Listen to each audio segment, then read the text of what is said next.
here's a show with the most troubled production behind it.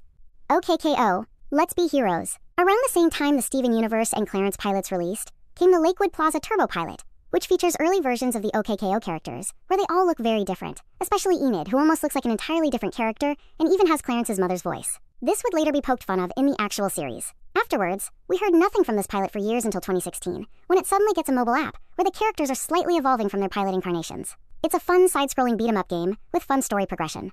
Alongside it, came a bunch of series of shorts, where the characters are closer to how they appear in the TV series, that would premiere in the summer of 2017, right after the Teen Titans Go's Night Begin to Shine episodes. The series follows a young boy, named Kaio, who works at a bodega that sells supplies for heroes. His co-workers are radicals, an alien with levitation powers, and Enid, who's a ninja. His boss is Mr. Gar, and his mother works at a fitness dojo in the same plaza. There's also an evil factory across the street, run by Lord Boxman, who produces robots that attack the plaza, which the employees have to fight. In Season 1, Kaio often finds himself wanting to level up and become a hero, because in this universe, your level determines how strong and heroic you are, like a video game. These are recorded onto POW cards, which are collectible cards that stores information and allows people to know their progress. The higher your level is, the stronger you are, though there are negative levels that determine how evil a character is, and you're both neutral and weak if it's just at 0. Kaio is a pretty huge fan of them, as well as his smart friend, Dendi, who appears sometimes. On paper, that might sound repetitive, but in execution, this series never takes itself too seriously, and has fun doing whatever. Some episodes they don't even fight robots at all. This series has a sort of nostalgic charm that's closer to a lot of pre-Adventure Time Cartoon Network shows, while still having traits of a post-Adventure Time Cartoon Network show.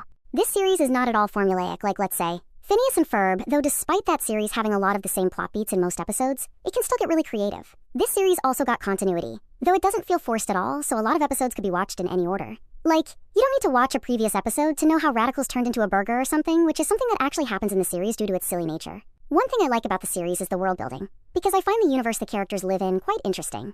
I enjoy a lot of the designs of the background characters in the series, because their designs are really appealing and are just as, if not more interesting to explore than the main characters, who are all really good characters themselves. Also wished we explore locations like the Danger Zone or Neo Riot City some more, rather than just the plaza and Boxmoor. I'm not complaining about the final product, though I do wish it explored a bit more. Not to mention this series would occasionally have crossover episodes, such as the Captain Planet and Ghoul School ones. The most notable crossovers to ever come from the series are Crossover Nexus and Let's Meet Sonic, which I believe are some people's only exposure to the series. Which is a shame since the series is more than that, but at the same time, they put a lot of passion into their work. Crossover Nexus takes place in the old CN City from the 2000s decade, where a foe summons KO and turn him into stone. But with the help of Garnet, 2016 Ben Tennyson, and Lady Legasis, they all team up to beat him. We even get a cool sequence of Ben transforming into multiple Cartoon Network characters from over the years, and tons of fun Easter eggs throughout. The Sonic crossover is kinda the same, though KO doesn't go to the Sonic universe, but it's the other way around, with Sonic and Tails visiting the bodega which promises free chili dogs, which is actually a trick from Lord Boxman, as Darrell kidnaps Rad and Enid while they're napping, and it's up to KO and his Mobian friends to stop him. We even get to see Robot KO again from the alternate universe episode. Like the previous crossover, there's a bunch of references here too, with it even ending with a PSA, akin to the old 90s Sonic cartoon. It's almost like the writers are equally as much a fan of Sonic as KO is, and he's a huge fan of him.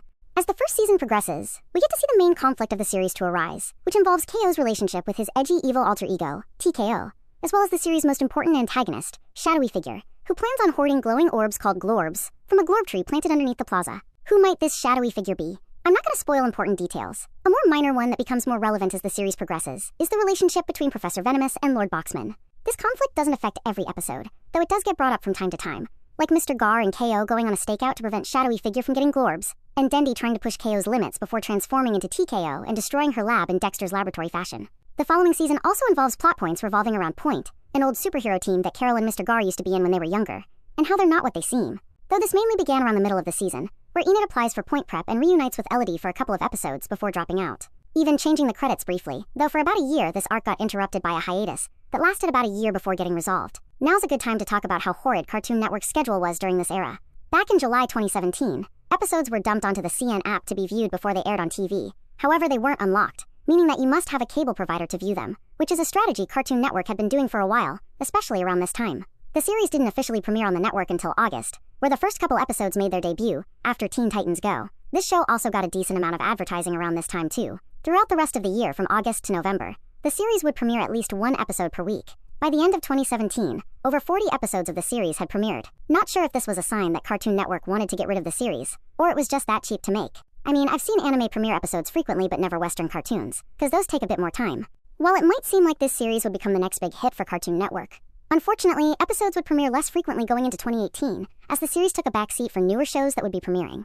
That doesn't mean that the series completely stopped airing, because it did get to air the rest of Season 1 and even some earlier Season 2 episodes, but reruns were almost non-existent, meaning you could only catch these episodes air only once. Then we get to summer 2018, where as a part of Cartoon Network's Best Summer Ever branding, though I personally wouldn't really consider that because this was late 2010s Cartoon Network after all, ironically enough, the series abruptly gets put to a hiatus during a school arc. Any summer spent with Teen Titans Go, Ben 1010, and the putrid Puff Girls reboot is nowhere near the best, and the fact that the best series currently airing never got to conclude its arc really hurts it. What hurts even more is that the hiatus lasted a year long, where only 3 episodes premiered in between. Episodes didn't start regularly airing again until 2019, with the rest of Season 2 and all of Season 3, though without any announcement from the network itself, cause they just wanted it to be done with it. Shortly after the premiere of Steven Universe the movie, this series ended with 3 back-to-back episodes, with the middle being a half-hour special. This also marked the last time the series would ever air on the network, though it did become available to watch on both Hulu and HBO Max before getting purged off both platforms, with no signs of it returning, since it's barely acknowledged by the network itself anymore.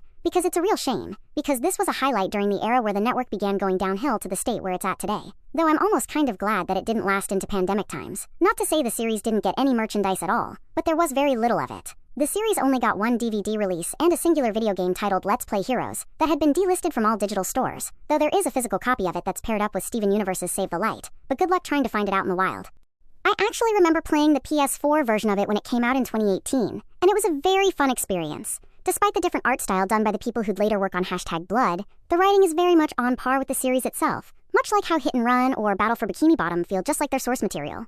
Did you know in certain scenes, symbols appear on screen for a bit, which you could enter in the game's POW card machine? This series also had a couple of mobile games too, like the previously mentioned Precursor game from 2016 that includes earlier versions of the characters, which plays out like a side-scrolling beat-em-up. Another app this series had was the Action News app, which stars Dynamite Watkins, who is the series' own news anchor woman that first appears when KO's POW card glitched to level 100. This game is essentially a rhythm game that involves swiping your phone to the corresponding arrows to form an attack move. Lastly, this series had an Endless Runner game that was included in the now-defunct Cartoon Network Arcade app, which is basically a revamped version of the Magisword app just with games included, making it essentially Nintendo Badge Arcade without the microtransactions. I believe there were some collectible OKKO figures present in that app early on, but they'd become lost media once the app shut down. Aside from that, the series had a few online games too, but I won't go too in-depth with those. Not sure what else I could say about this fantastic series. I'd say it's pretty close to being considered the channel's best show, though regular show had a lot more to offer, despite being a bit more flawed, especially when it comes to episodes revolving around Mordecai's love relationship between Margaret and CJ. OKKO is less flawed in comparison, with only a few episodes I consider weak, but is overall still excellent, though there is a lot to be desired, though that mainly has to do with how Cartoon Network treated the show. Like they refused to greenlit the Hugh Troop spin-off series. OKKO still has a lot of unexplored potential under its belt, and I also have to admit that its universe is a lot more interesting than regular shows. Although it's hard to say goodbye to such a good series like this, KO fought to the end, and more importantly, is my best friend. Thank you for watching the review.